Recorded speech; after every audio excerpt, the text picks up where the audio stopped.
Thank you, Chairman LaHood and Ranking Member Davis. It's not often that a subcommittee is led by the chair and the ranking member from the same state. And so I'm glad we could visit Illinois to hear from folks that you both represent. So thanks for the hospitality of hosting us, Ranking Member Davis. I also want to thank Pastor Phil. Thank you all so much and your entire team here at Pacific Garden Mission for hosting our committee. Today, we are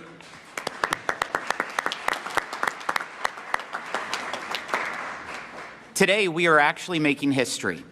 This is the first time in congressional history that a standing House committee has held a hearing in a homeless shelter. Way overdue. Pacific Garden Mission is the oldest faith-based homeless shelter in the country, providing help to men and women across Chicago since 1877. The work you do is critically important to helping those in need transform their lives. Most importantly, what you do here is about not giving up on people. That's why we are having the hearing today. We are in Chicago to listen to the real stories of individuals whose lives were transformed by work and what it takes to shepherd those in crisis from poverty to independence.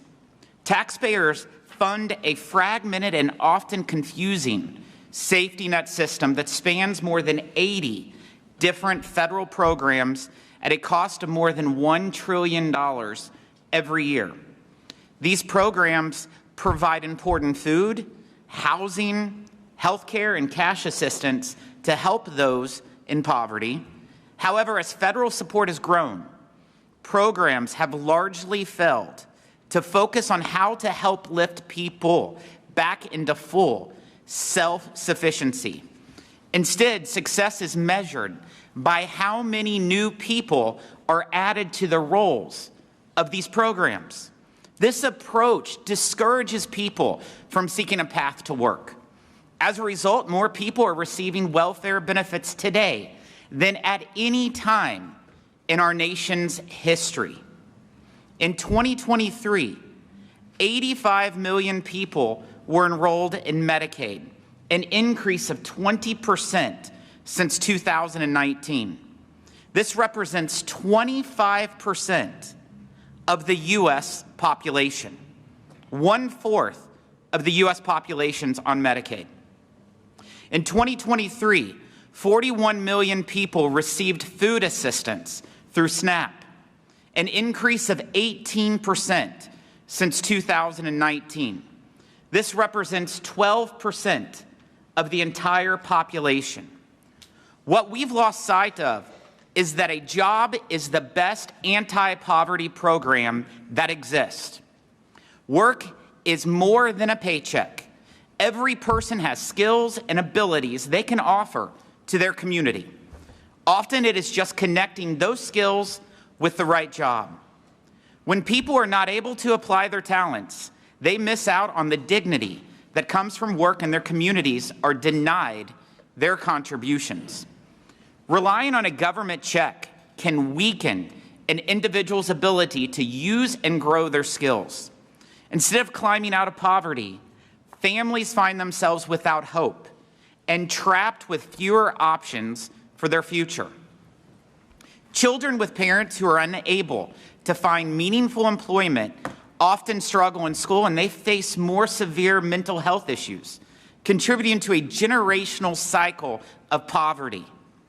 In fact, 1 in every 3 children who grow up in poverty will raise their own children in poverty.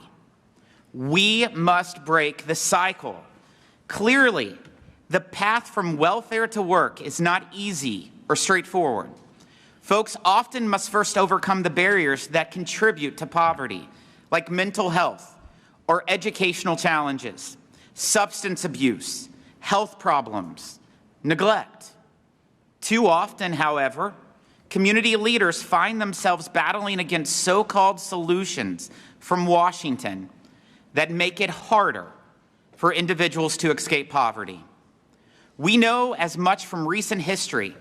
Under the American Rescue Plan Act, the child tax credit was transformed from a program that rewards work to one that does not.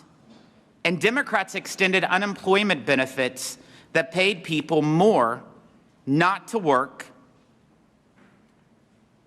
As a consequence, a government check was worth more than a paycheck, and millions of families sat on the sidelines. It is not the fault of those families. They were just responding to the incentives of Washington, which they provided. There's more that we can and we should do. Last year, as part of the Fiscal Responsibility Act, Republicans led changes to strengthen work requirements and the temporary assistance for needy families and supplemental nutrition assistant programs. Last month, Republican members on our committee introduced legislation that would protect taxpayer dollars provided through TANF from being lost to waste, fraud, and abuse. We are here because we want to hear from those on the front lines of this crisis. There will be clipboards that our team will be passed out for anyone in the audience to share any concerns or ideas. We will enter those into the official record and take them back with us to Washington as we consider how policies can better connect people to work and lift more Americans out of poverty.